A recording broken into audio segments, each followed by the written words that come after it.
even older than old guard Democrats, even Republicans, right? Yeah. I mean, and the financiers and economists who represent the old way of thinking in economics, who are not up to dealing with an economic crisis such as we face now.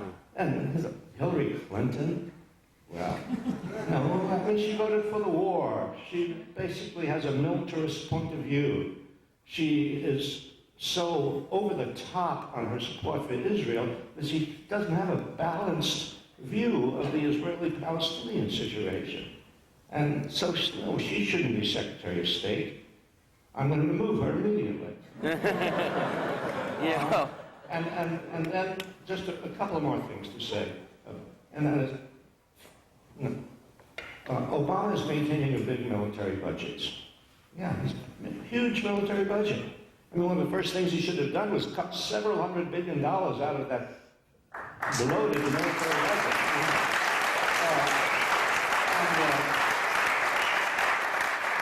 And almost as soon as he takes office, there are Predator missiles flying over Pakistan and killing people. Really? Well, terrorists. Truth is, they don't know where the terrorists are. They don't know who the terrorists are.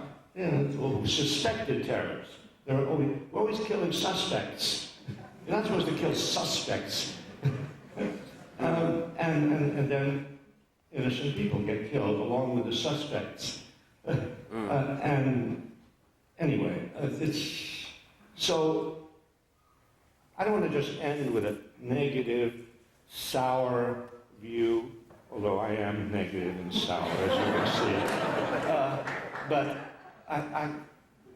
I guess I want to say is our job as citizens is to honestly assess what Obama is doing, not measure him just against Bush, because against Bush, everybody looks good, right? But look honestly at what Obama is doing and act as engaged and vigorous citizens, deciding what we think is right and asking of Obama that he do those things. Oh, that mic is yours, sir. Oh, I'm sorry. I'm trying to put us on an equal plane, and that's it's not working. Yeah. That's not going to happen. No, it's not going to happen. Well, I'll tell you, one of my favorite headlines in recent days was Bush less popular since leaving office. And somehow it's possible. I mean, there's somehow this margin of error thing, maybe. I don't know. He might have negative popularity, which I guess means people leave a will that says, remember, I hate Bush. Or something.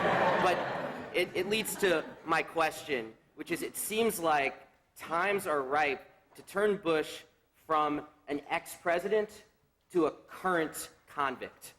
To actually... And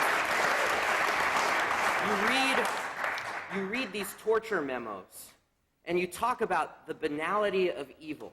Like these lawyers trying to come up with legalistic justifications to torture other human beings. I wanted your thoughts on that, if you thought Bush should be prosecuted, what you think of torture from a historic perspective, and what we could do.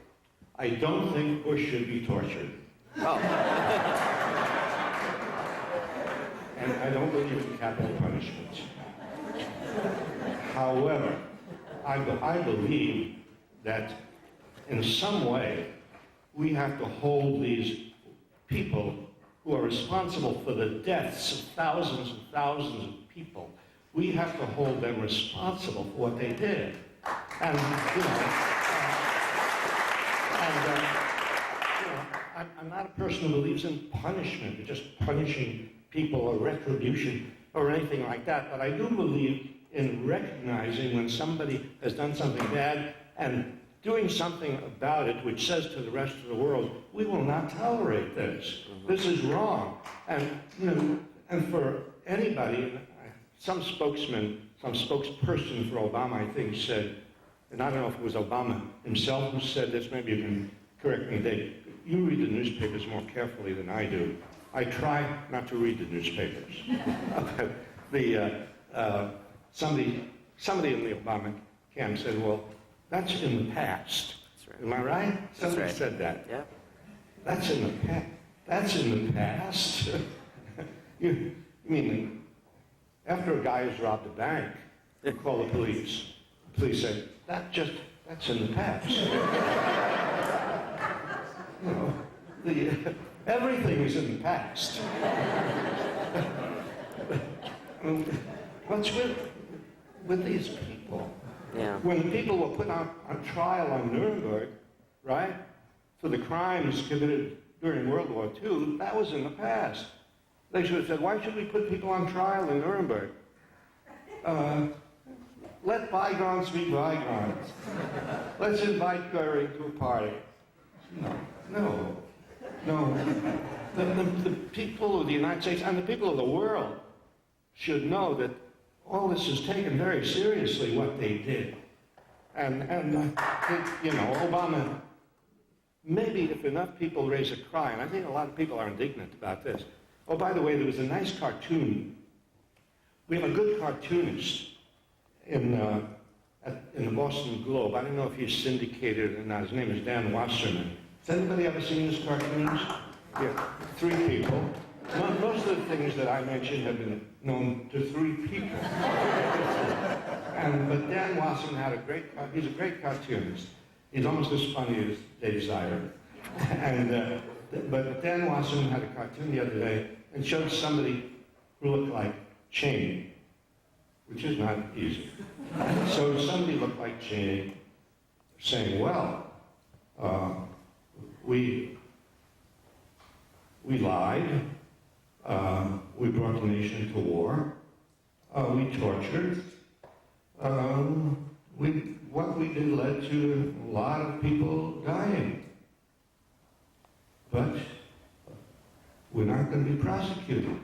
Hooray for liberalism. Wow. Yeah, I saw another cartoon recently that had Osama bin Laden in a cave talking to one of his supposedly henchmen, and bin Laden said, I brought destruction to the financial sector in New York City. And his henchman said, I heard you could get a bonus for that. And that leads to my next question, which I think is on all of our minds. Trillions of dollars going to the banks, a crisis without historical precedent, a lot of people comparing it to the 1930s. I mean, as a historian, are those comparisons apt? I like it when people refer to me as a historian and assume that, you know, I have a wisdom that other people don't have. You know, I really enjoy that. But it's true, I do. I was going to say.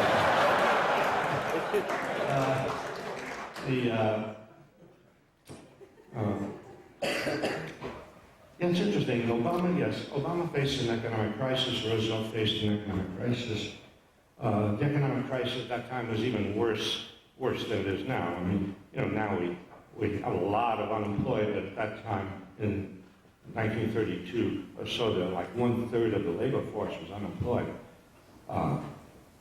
So what does Obama do, unfortunately? And this started even before he became president, because even before he became president, you may recall, the first bailout of $600–700 billion to the same financial institutions that had ruined us.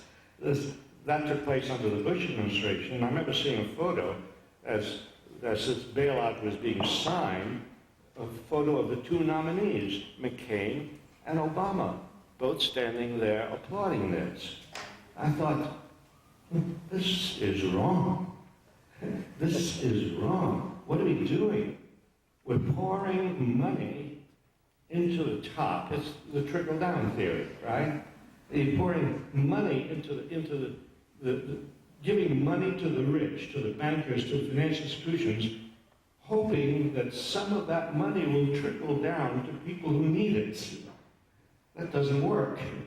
You know, that was tried in the 1920s, talking about historical analogies. That was tried in the 1920s when Andrew Mellon was Secretary of the Treasury, and he arranged a tax program that would go easy on the rich and tax people at the bottom more. And no, the trickle-down theory doesn't work. What Obama should be doing, yes, I'm going to tell him again what he should be doing, because I think we should all be telling him what he should